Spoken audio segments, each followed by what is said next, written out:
भाई जिसने cricket enjoy करनी है वो आज का मैच देख ले, आज की हाइलाइट्स देख ले। और जिसने आज का मैच लाइव नहीं देखा उसने मिस कर दिया है, वो ज़िंदगी में कभी इतनी अच्छी क्रिकेट शायद कभी भी ना देख सके। आज सेमीफाइनल था इंडिया और इंग्लैंड का, और पहली बार मेरी प्रोडिक्शन ठीक होने पे मुझे इतनी खुशी हो रही है, क्योंकि पिछले 3-4 सही जेन्युइन प्रोडिक्शंस करके भी मेरे लग रहे थे। लेकिन this is such a sweet sweet game, such a brilliant game to watch. And I predicted कल कि इंडिया जीतेगा, and it eventually did win. Although सबसे पहले मैं इंग्लैंड की जीत पे तो इंडिया की जीत पे तो आऊँगा ही, लेकिन इंग्लैंड ने इतना अच्छा शो डिस्प्ले किया है, ब्रिलियंट, कोई प्रेशर नहीं कि हम इतना बड़ा टोटल चेस कर रहे हैं। और उनके ऊपर एक प्रेशर ये भी था कि वो टॉस जीते हुए हैं, तो उसके बाद मैच हारना is something very shameful for such nations. Obviously they are not Pakistan, but brilliant यार, दोनों टीमों ने क्या कमाल खेला है। England won the toss, they chose to field. और हम ये भी देख रहे हैं पैटर्न अब तक कि जो भी टीम टॉस जीती है वो फील्डिंग करती है, बाद में बैटिंग करती है, ड्यू का फ़ायदा लेती है और मैच चेज करके जीत जाती है, जैसे कल धोया था न्यूजीलैंड ने। लेकिन क्या ज़बरदस्त गेम थी आज, स्पेशली इंडिया की तरफ से। बैटिंग में start they didn't get that what they wanted. Abhishek Sharma दोबारा फ्लॉप हो गया। उसके बाद संजू सैमसन, किशन, अच्छा मैं चूँकि पहले बात ही करता था कि इंडिया इज़ कंटिन्यूसली विनिंग क्योंकि उनको इंडिविजुअल परफॉर्मेंसेज जिता रही है। कभी संजू चल गया, कभी पांड्या चल गया, कभी तिलक चल गया, कभी किशन चल गया, आज चारों चल गए। तो आज तो उनकी जीत यकीनी थी। सबसे पहले संजू सैमसन ने कुटा, यार ये बंदा कहाँ से निकल आया एकदम, इसको क्या हो गया, ये तो परफॉर्म नहीं कर पा रहा था, बेचारे को टीम से निकालने की प्लानिंग ही चल रही थी। he has come out of come out like a cornered tiger, and he has started performing for India. पिछले मैच में 97 नॉट आउट, आज भी 89 सेल्फलेस इनिंग्स, ब्रिलियंट। यकीन करें यहाँ पर हमारा साहिबजादा फरमान भी होता तो उसने 10 सिंगल्स लेके अपनी सेंचुरी करनी थी। He was so selfless, brilliant innings 89 की। Kishan was brilliant, Tilak Varma down the batting order, Hardik Pandya क्या छाया है बैटिंग के अंदर आज, Shivam Dube was so brilliant, 25 बॉलों में 40-43 को। तो बैटिंग ने कमाल कर दिया। और मतलब पहली ओवर ख़त्म होने के बाद जिस तरीके से वो रन रेट इंडिया कंटिन्यू कर रहा था, खासतौर पे पहले 7-8 ओवरों के बाद पता लग रहा था कि यार ये 250 आराम से कर जाएंगे, और उन्होंने किया। उनकी विकटें भी गिनी, बड़े क्रूशल स्टेजेस पे गिनी, जब पांड्या आया है या जब डुबे आउट हुआ है, बट दे मैनेज्ड यार, दे डिड इट। अब इसको अगर कंपेयर किया जाए पाकिस्तान और वो इंग्लैंड वाले मैच से, श्रीलंका वाले मैच से, जब we got a good start, everyone was expecting कि पाकिस्तानी टीम 240-50 आराम से करेगी, विकटें गिरी तो कोई मसला नहीं, इसी स्टेज पे गिरी थी इंडिया की भी विकटें आज। लेकिन they had some performers, they had that middle order. Shivam Dube भी ऑलराउंडर ही है, अल्लाह की कसम, 2 डाउन आया आज, उसी जगह पर जहाँ पर हमारे मैच में शताब को भेजा गया था उसने परफॉर्म किया है, एक खसी बकरे ने नहीं किया, किसी सफारशी के बच्चे ने। तो अब वो बताओ भाई, वो बुढ़ी वो जो है, क्या नाम है, दाढ़ी वाली चुड़ैल, अब देगी जवाब। पूछ रहे थे बैठ के कि साइंटिस्ट ने क्या किया है, और वो फलानी मेरी बहनोई ने क्या किया है, और मैंने फलानी को दी हुई है, उसने क्या किया है। अब जिसको अब बताइए शताब ने क्या किया भाई जान। अब शिवम दुबे तो कर गया परफॉर्म, उसी पोजीशन पे है, सेम वही रोल है। वो तो नहीं कहता जी मैं बैटिंग ऑलराउंडर हूँ, तो मैं बॉलिंग ऑलराउंडर हूँ, तो मैं फुद्दू ऑलराउंडर हूँ। आप फुद्दू ऑलराउंडर हैं, आपका दिमाग क्या। और एक चीज़ और भी है, जिस तरीके से इंडिया आज खेला था ना, इनके दिमाग को ना मेंटल ब्लॉक नहीं लगा हुआ, क्योंकि इंडिया ने 300 भी किया हुआ है T20 में, 297 समथिंग अगेंस्ट बांग्लादेश।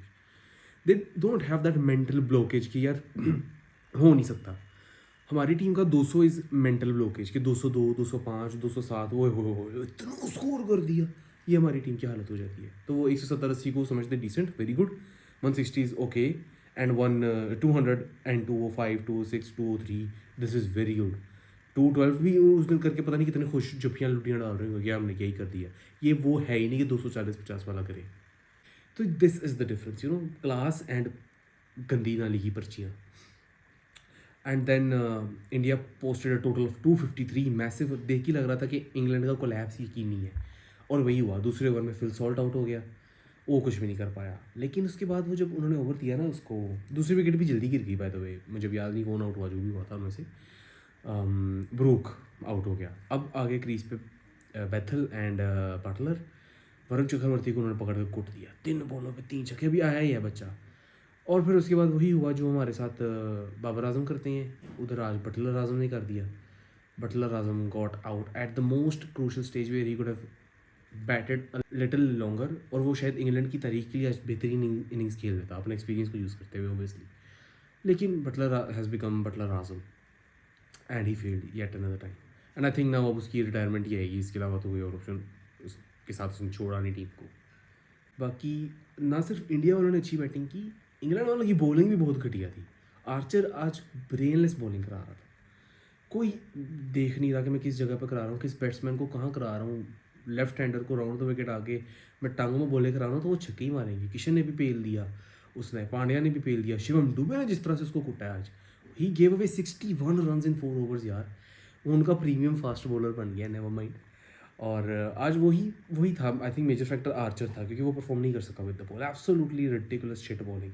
राशिद भी नहीं कर सका उस तरह से इम्प्रेस, और वो ओवरटन। इंग्लैंड के सीन, ये जो नए बॉलर्स हैं ना, ब्राइटन कार्स, जोश टंग, ये ओवरटन, ये खसी हैं, ये नहीं है बस ये बॉल फेंकने की हद तक है। वो इनकी जनरेशन में जो लास्ट था वो Anderson, Stuart Broad, Mark Wood, Liam Plunkett, या वो एक जो लेफ्ट हैंडर था उसका नाम निकल गया जैन से, विली, वो यही थे। उसके बाद नहीं आ रहे, ये भी सारे अजीबो गरीब हो गए। एंड यप, लेकिन इंग्लैंड ने अपनी औकात से ज़्यादा खेल लिया, और बहुत ज़्यादा ही खेल लिया अपनी औकात से। बैथल ने बहुत सेक्सी सेंचुरी मारी, बहुत ही सेक्सी इनिंग्स थी। फिर साथ साथ जो एक दो छोटे कैमियोज लगे हैं, आर्चर ने आखिरी ओवर में आके करने की कोशिश की, लेकिन obviously it was way too late. I feel like जब 11 बॉलों पे 33 चाहिए था, 33, तो वहाँ पर कुछ ना कुछ बन सकता था। और पांड्या ने एक बड़ी जूसी सी फुल टॉस कराई थी सैम करन को, जिसपे सैम करन आउट हुआ, तो वेस्ट नहीं करने वाली थी। अब ज़ाहिर है इस तरह के क्लच क्रूशल मोमेंट्स पे जहाँ पर आपकी टीम अंडर प्रेशर है, आपको ज़्यादा रन करने कम बॉलों पे, आप होम ग्राउंड में नहीं खेल रहे हो, तो यहाँ पर you need to take advantage of this thing. और वो वाहद एक पॉइंट था जहाँ पर इंडियन बॉलिंग ने गलत एक चीज़ की थी, हार्दिक पांड्या की वो फुल टॉस। ऑल दो उन्होंने उस पर भी विकेट ही निकाली, तो I won't count that a bad thing. लेकिन इंडियन बॉलिंग लाइनअप ने आज अंडर प्रेशर इतना बेहतरीन परफॉर्म किया है, मतलब they were literally they knew no pressure today, बेहतरीन। और आई वुड स्पेशली अब आज की वीडियो में अप्रिशिएट करूँगा बुमराह को, क्या बॉलिंग थी। विकेट्स नहीं, लेकिन इकॉनमी मैटर करती है। हमारे यहाँ है वो कुछ खसी बकरी जो कहते हैं जी हमारा काम विकेटें लेना है, हमें रन थोड़े से पड़ जाते हैं लेकिन हम विकेटें निकाल लेते हैं। भाई अगर तुमने T20 में 3 विकेटें निकाली है 50 रन दे के, 45 रन दे के 4 ओवरों में, तो हम उसका 4 डालेंगे। अगर तुमने 2 विकेटें निकाले, अब क्योंकि T20 है, तुमने 4 ओवर ही करने, तुम 2 अच्छी विकेटें निकालो, लेकिन साथ कम से कम रन यार 20, 22, 23, चलो 30 रन खा लो, 30-35 रन खा लो। कभी कभार आप चले जाते हो महंगे, हम हर मैच में 50-50 रन दे रहे हैं। बुमराह ने आज विकेटें नहीं निकाली, लेकिन ही वॉज सो इकोनॉमिकल, और वो वह फैक्टर है इंडिया की जीत का। क्योंकि इंडिया के बाकी बॉलर्स में पहले दिन से कह रहा हूँ, they are not good bowlers. Dube, sorry for that, Dube, Pandya, whosoever, ये सब अच्छे बॉलर्स नहीं है, they are allrounders. Bumrah is a proper fast bowler they are playing with, they are not. Arshdeep को पता नहीं क्या हो गया, he is very much out of form, और सिराज को ये लोग खिला नहीं रहे। तो Bumrah was the only factor, only wild card जो कि इनके लिए परफॉर्म करना उसका लाजमी था आज। और लिटरली उसकी इकोनॉमिकल स्पेल की वजह से इंडिया आज बची है, क्योंकि इंडिया सिर्फ 7 रन से जीता है 253 डिफेंड करते हुए। इंग्लैंड छा तो गई थी बैटिंग के साथ, लेकिन Bumrah was the factor. And I think he is the most selfless and underrated person in this team currently, क्योंकि वो मैन ऑफ द मैच के वोट के लिए लालच नहीं करता, वो किसी ऐड के लिए, किसी कोई PR के लिए लालच नहीं करता। वो अपनी टीम के लिए परफॉर्म करता है, हर बॉल पे जान लगाता है। 4 ओवर का स्पेल, उसको पता है I have to give my best, and he does. पहली बॉल से पता लग रहा होता है कि ये कर नहीं आया है, इसका ये इसी माइंडसेट के साथ आया कि मैंने रन्स भी नहीं होने देना, मैंने विकेटें भी निकालनी है। हमारे कुछ प्रीमियम फास्ट बॉलर जो खुद को कहते हैं, उनका तो मुंह ही नहीं सामने जा रहा होता, उन्होंने आगे क्या बात करनी है। They are literally hiding their injuries, Shadab, Shaheen, या हुसएवर, Haris Rauf, Fakhar Zaman, they literally hide their injuries कि हमारी जगह कोई और आके परफॉर्म कर जाएगा तो हम तो गए। इतनी इनसिक्योरिटी अगर आपको अपने प्लेयर होने पे है ना कोई, अगर आप कॉन्फिडेंट हो कि यार मेरे जैसा प्लेयर तो इनको नहीं मिलना, तो आप इंजर्ड हो, बाहर हो, अपने आप को रिकवर करो, उसके बाद दोबारा आओ नेट्स में, अपने टैलेंट पे, स्किल पे काम करो। पांड्या कितनी दफ़ा टीम से बाहर हुआ है, फिर आ जाता है। बुमराह कितनी दफ़ा, कितने टूर्नामेंट्स नहीं खेला इंडिया के लिए, फिर आ जाता है। शर्मा, कोहली, ये सारे आते हैं। बट यहाँ पर वही मसला है कि they are not sane enough, they're not wise enough to understand that they don't want to work on their skills, they just are working for their jobs, they're doing government jobs, ये लोग सरकारी नौकरियां कर रहे हैं, and they don't give a shit about country's dignity, country's honor, or even the emotion of people connected to this sport. They don't give a shit. Indian players do. एक match आ रहे थे साउथ अफ्रीका से, कितने सारे matches ICC tournament की सिर्फ जीतने के बाद एक मैच आ रही थी and the criticism from the nation forced them to put Sanju Samson into the combination and Sanju is performing. वो मायूस नहीं किया उसने अपनी नेशन को. हम किसी को कह के भी डलवाए ना टीम में कि यार इसको डालो, वो भी गो माशाल्लाह तो सुबहान अल्लाह ही निकलता है. तो we need to see this. Never mind, मैं आज यहाँ पे पाकिस्तान का रोना लेने की नहीं बैठा हुआ हूँ. Bethel played a lovely knock. और इंग्लैंड की एक चीज़ अच्छी थी, उन्होंने शुरू में विकेटें तो अपनी बहुत जल्दी गंवा दी थी. पावर प्ले के अंदर ही बटलर भी आउट हो गया था तीसरे विकेट, लेकिन they never ever compromise on their run rate. मैं यही देखी जा रहा था थ्रू आउट कि वो, और आई वॉज सो सरप्राइज कि जब 10वें ओवर में देवर 119 फॉर 4 कि यार 4 विकेटें गिर गई, almost half the team is gone and run rate पे वो कॉम्प्रोमाइज़ नहीं कर रहे. एक छक्का लगना था, रन रेट इवन था, और वो एक छक्के की ही मार रह गई at the end. 7 runs is not a big margin. तो या that is it for today. India played brilliantly, and as of now, again, India is the favorite for finals. Home condition, Ahmedabad. Although Ahmedabad और final के साथ उनकी कोई अच्छी यादें वाबस्ता नहीं है recent past में, लेकिन इंडिया इज़ मोस्ट लाइकली, क्योंकि New Zealand would choke most probably. Let's see, अब होने को कुछ भी हो सकता है. It's cricket. इंडिया से भी कोई एक्सपेक्ट नहीं कर रहा था 19 नवंबर को कि ये हो जाएगा, but you never know, it's cricket. But as of now, on paper, looking at their performance, looking at their confidence, looking at the way they are performing, India are too good for New Zealand. हाँ sorry, video मैंने बीच में काट दिया क्योंकि मैं ये part record करना भूल गया था. तो I will join this video with that. इस सारा सीन जो है, मैंने क्रिकेट के एनालिसिस शुरू किए हैं और I am getting a lovely feedback from Pakistan and from India equally.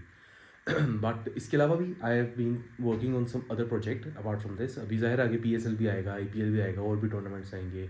Pakistan की शिट बेसिकली मेरा सर दर्द होता है, तो वो भी देखते रहेंगे, तो उसके ऊपर तो रिकॉर्ड करता रहूँगा. But I seriously want to produce some serious and some more productive healing content, जिसके लिए मेरा homework is done and I would be starting executing that plan this Monday maybe, once ये world cup का final हो जाए उसके बाद. तो वो बताने का मकसद ये तुम लोगों को बता रहा हूँ ताकि तुम लोग उसको देखो, मुझे उस पर फीडबैक दो अपना कि कैसा लगा है, और कोई कमी पेशी या वॉट एवर, जिस भी तरीके से तुम लोग वो देखना चाहोगे. It's all together different vibe, all together different topic. और मतलब being a stand up artist या being a writer, I just don't want to restrict myself to that funny comic part, although that is the closest thing to my heart. लेकिन I do actually want to talk serious on serious issues, on serious behaviors in our society, something that can help this society grow better.